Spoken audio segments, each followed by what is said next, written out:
අයිබෝවන් සුබ දවසක්. අපෙන් බොහෝ දෙනා පුදුමහත පිළිබඳව අහලා තිබුණට පුදුමහත කියන්නේ මොනවද කියලා නම් දන්නේ නැහැ. කොහොමුණත් අපි අද වීඩියෝ එකෙන් කතා කරන්න යන්නේත් පුරාණ ලෝකයේ පැවති පුදුමහත ගැනයි. මෙම පුදුමහත කියන සංකල්පය මුලින්ම මෙහෙවන්නේ ග්‍රීසියේ. එලා තමන්ගේ රටේ වගේම තමන්ගේ අසල්වාසී රටවලත් තියෙන පුදුමාකාර නිර්මාණ පිළිබඳව නිර්මාණ එකතුවක් විදිහට සටහන් ලැබුවා. ඉතින් මේ සටහනේ තියෙන නිර්මාණවලට තමයි අපි පුරාණ ලෝකයේ පුදුමහත කියලා කියන්නේ. ඉතින් අපි දැන් බලමු මේ පුරාණ ලෝකයේ පුදුමහතෙන් නම් කිරුණු විශිෂ්ට නිර්මාණ මොනවද කියලා. තමත් අපේ channel එකට අලුත් කෙනෙක් නම් දැන්ම subscribe කරන්න. වීඩියෝ අවසන් වනතුරු අපිත් සමග රැඳී සිටින්න. එහෙනම් වැඩි කතාවක් නැතුව අපි යමු වීඩියෝ එකට.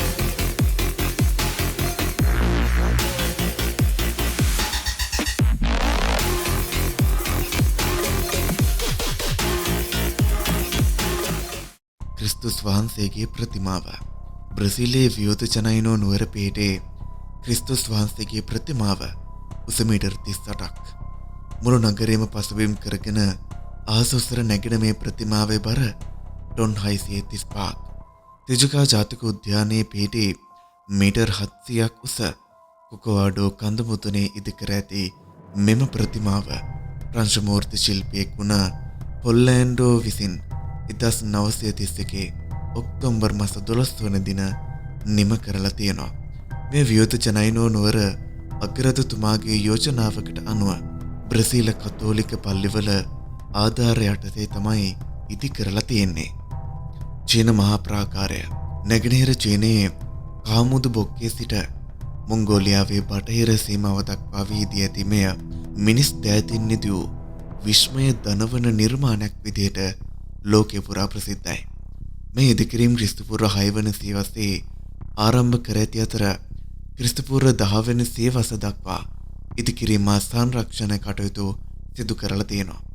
චීන අධිරාජ්‍යයේ උතුරු සීමාවට නිරන්තරයෙන් සිදු වූ මොංගෝලියාවේ ආක්‍රමණ නිසා ඉන් ආරක්ෂා වීමට ඉදි කරන්නට ඇති බවටයි සැලකෙන්නේ. මේ ඉදික කිලෝමීටර් 6400ක් පමණ වන අතර බැම්ම කළුගල් අඩි තාලමක මීටර් 10ක උසට ගඩොලි නිර්මාණය කරලා තියෙනවා. ප්‍රාකාරයේ මුදුන මීටර් 4.5ක් පළල මාර්ගයක් ආකාරයට සකසා ඇති අතර මීටර් 180න් 180ට මුර කපුළු සකස් කරලා තියෙනවා. අතීතයේදී මිලියනකට අධික පිරිසක් මේ මුර සේවාවේ යොදවලා තිබුණා කියලයි සඳහන් වෙන්නේ. ඉතාලියේ කොලෝසියම ඉතාලියේ රෝම නගරයේ මැදයේ පිහිට ඇති මෙය සුවිශාල ප්‍රේක්ෂකාගාරයක්. මේන් ප්‍රේක්ෂකයන් 50,000කට පමණ ආසන්නව පහසුකම් ලැබිලා තියෙනවා. විනෝදකාමී පාලකයන්ගේ සහ වංශාධිපති රදල පැලැන්ති අයගේ සතුට පිණිස අමානුෂික ක්‍රීඩා මෙහි පැවැත්වූ බවයි කියවෙන්නේ. මරණයේ තෙක් සටන් වදින කඩුගත් මල්ලවයන් වන මුර්ගයන් සමග ජීවිතය සඳහා බිහිසුණු සටන්වල යෙදලා තියෙනවා. මේ සඳහා බහුල වශයෙන් සිරකරුවන් යොදාගෙන තියෙනවා. දකුණු අප්‍රිකාවේ වනාන්තරවලින් අල්ලාගත් වන මුර්ගයන් රඳවා තබාගත් කාමර පෙළක නටමුන් අද වනතුරුත් දකින්නට තියෙනවා. ක්‍රිස්තු වර්ෂ 212 දී අකුණු සැරවැදී කොලෝසියම දරුණු ලෙස ගිනිගෙන විනාශ වෙලා තියෙනවා. මේ ඉහළ මහලය දවයෙන් නිම කර තිබීම නිසා ගින්නෙන්නේ සම්පූර්ණයෙන්ම විනාශ වෙයි ගොස් තිබෙනවා. කොහොමුණත් රෝම අධිරාජ්‍යයේ බිඳ වැටීමත් සමග කොලෝසියම ගරා වැටීමට ලක් වෙලා තියෙනවා. පෙට්‍රා නගරය ක්‍රිස්තු පූර්ව 9 වන සියවසේ සිට 40 වන සියවස දක්වා රජ කළ 4 වන අරේටස් රජුගේ පුරාතන නැවුටුමියානු අගනවරුයේ මෙම පෙට්‍රා නගරය. මැඩගස්කරය හා පෙස්ට්‍රා නගරය හරහා වීදියේ වෙළඳ මාර්ගයේ වෙළඳ මධ්‍යස්ථානයක් හැටියට පැවති නිසා මේ ඉතා දියුණු තත්වයක පැවතිලා තියෙනවා. අරබි කාන්තාරයේ කෙළවරට වන්නට පිහිට ඇති මෙම නගරය කාන්තාරික දේශගුණික තත්ත්වයන්ට මුහුණ දීමට හැකියවරින් නිර්මාණය කර තිබීම විශේෂත්වයක්. මාචු පිච්චු බලකොටුව මේ ඇන්ඩිස් කඳුමුදුනේ පිහිටලා තියෙනවා. ක්‍රිස්තු වර්ෂ 1500 දී පමණ ඉන්කාවරු විසින් ගොඩනගන ලද පෞරාණික බලකොටුවක් ලෙස මෙම මාචු පිච්චු බලකොටුව සැලකෙනවා. මෙම නගරය ඉදි කරලා තියෙන්නේ මීටර් 2430කට උසින් පිහිටි කඳු වළල්ලකයි. ඉන්කාවරුන්ගේ බලකොටුව ලෙසින් සලජන් මාචු පිච්චු බලකොටුව 1983 දී ලෝක උරුම ස්ථානයක් විදිහටත් නම් කරලා තියෙනවා. ඉන්කා ගෘහ නිර්මාණ ශිල්පයට අනුව මදින ලද ගඩොල් යොදාගෙන මෙම ගොඩනැගිල්ල ඉදි කරලා තියෙනවා.